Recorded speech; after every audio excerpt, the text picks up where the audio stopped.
चाचा कहता। हेलो जान, का हाल बा हो? ठीक बाजी। और वो पीछे में कौन बैठल बा? हाउ वो हमार दोस्त हटे, बात करबू का? बोल त कृष्णा कुछू। भारत माता की जय। हम बन ससुरा तू बड़ा नहीं हो, कहीं से के मने जानू हैप्पी न्यू ईयर, कह कहीं से के होई अब मिलन।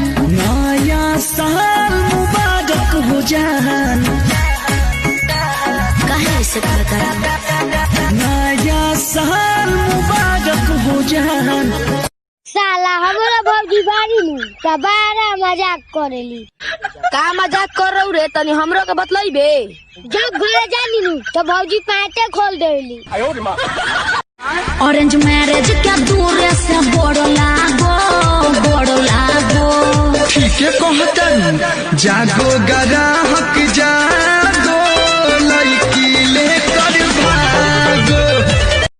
ए भैया, भौजी फोन कइले बाड़ी। ए जी का हो बोलो ना। हम माई बने वाला बनी। का सही का? कैसे पता चलल है? उल्टी खाने मन भरला, आ कटाई खाए का मन करता। सही का? रे रे रे का भेल रे, का भेल? देख ना, उल्टी खानी मन होके लागल आ खटाई खाए के मन करता। तो का भइल बा? लागो तो हमू माई बने।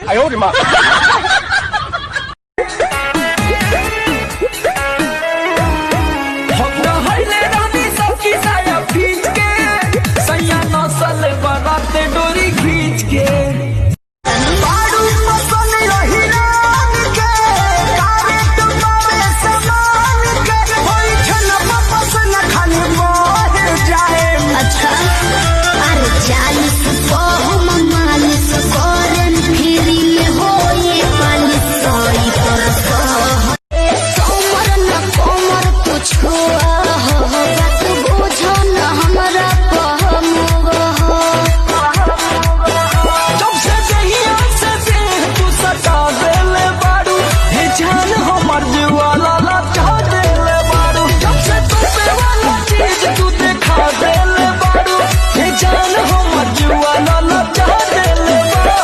आजकल विदाई के समय लड़की इतना काहे रो तारी सो? पाग मर्द जाना तारो 80% लड़की सन के शादी नु बिना मर्जी से होता। जौना से प्यार खोइले बाड़ी सन ओकर याद में फेंकर के रो तारी सो। सोनी देखते रहे एक सारे। चीज से बात मत करिए, बहुत गंदाई है। अरे अभिषेक, तुम दोनों के बीच में कोई अनबन चल रही है क्या? अर्ज किया है इसने, बजा दिया म्यूजिक मेरा बिना ढोल के, दिल तोड़ दिया इसने मुझे आई हेट यू बोल के। एक दिन जा रही थी मुझको ये भाई बोल के, मैंने भी दिखा दिया इसको अपना चैन खोल के।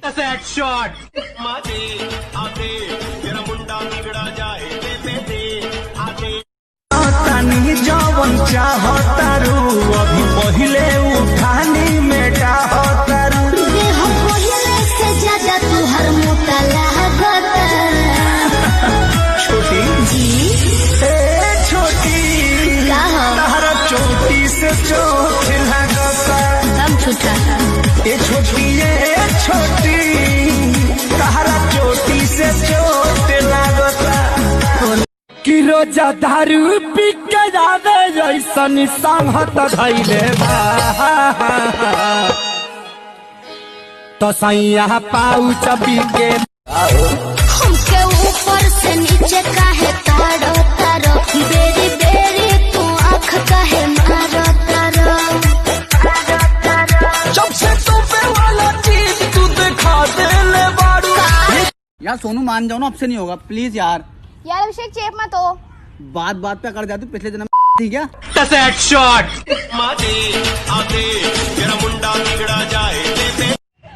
आज से मुझे लेके ही रहूंगी।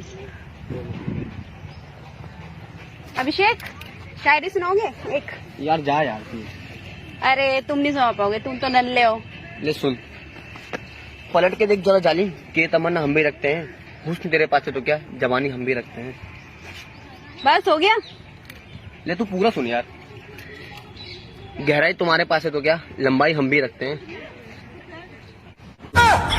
आते आते तेरा मुंडा बिगड़ा जाए यार सोनू मान जाओ ना, अब से नहीं होगा प्लीज यार। यार अभिषेक चेप मत हो। बात बात पे कर जाती, पिछले जन्म ठीक है।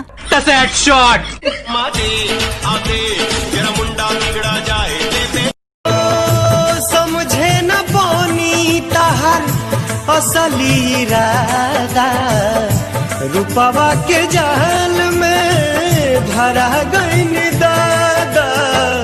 केहू के रोआवल बहुत बात नहीं खे, केहू के रोआवल बहुत बात नहीं खे, रोआ के हंसावल। यार अभिषेक बहुत टाइम हो गया यार, कोई शायरी सुनाओ ना। अर्ज किया है, प्यार करो बहुत शिद्दत से, प्यार करो बहुत शिद्दत से, दीक्षा की इज्जत से।